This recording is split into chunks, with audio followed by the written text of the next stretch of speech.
Christ is in our midst. I remember reading a story a couple years ago about a young boy in Florida who was playing in his backyard, and towards the back of their backyard they had some marsh kind of wetland. And as he was back there playing, he was maybe, I think they said 8 or 9 years old.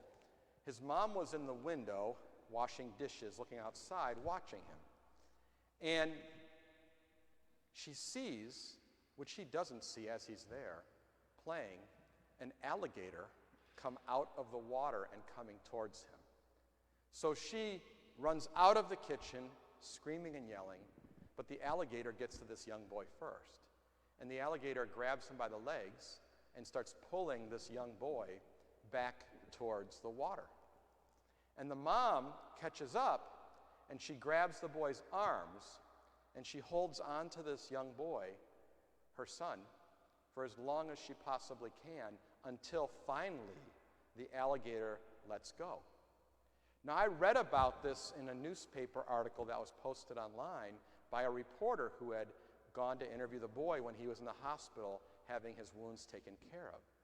And so this reporter is now speaking to this young boy in the hospital and asks the boy, "Can you show us the wounds on your legs so we can see where the alligator had you held?" And he says, "No, I'd rather not, but let me show you the scratches and marks on my arms from where my mother would not let go." And what a beautiful, beautiful story that is. And I mention that today because for most of us, obviously growing up in the 20th century, we see the cross as a symbol of victory. But the cross wasn't always a symbol of victory. It was a symbol of torture. It was a symbol of the most dishonorable, painful death one could receive. I guess today it might be similar to the electric chair.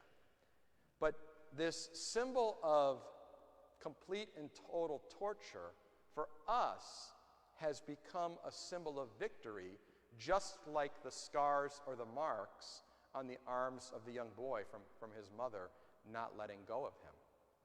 Now, this makes sense when we hear the first story, and of course we know with the Holy Cross.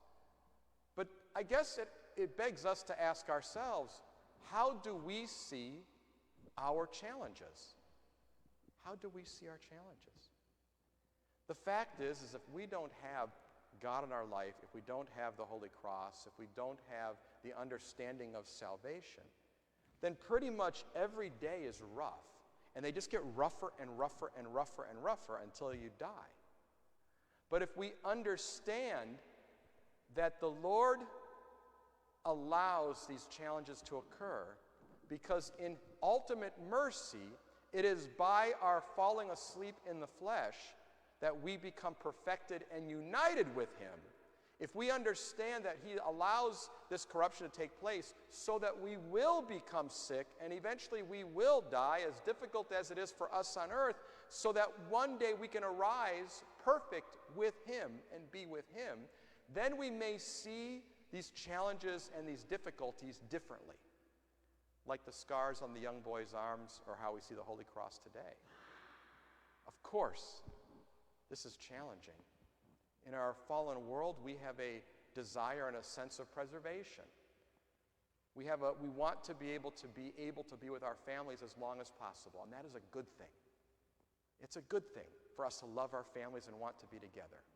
But ultimately, even wanting to be together, loving to be together, working as much as we can on our physical selves, our mental selves, and our emotional selves, that we can live long, prosperous lives with our family, ultimately we can still view our struggles as the ultimate way to reconcile with God and see the wounds and the scars not from the position of being a victim, but from the position of healing and ultimate restoration.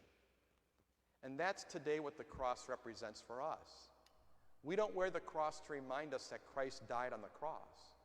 We wear it to remind us that He rose from the cross, that He rose from the dead, that the cross was a method, a way for him to defeat death, that we may never have to enter into death, but can enter from life into life.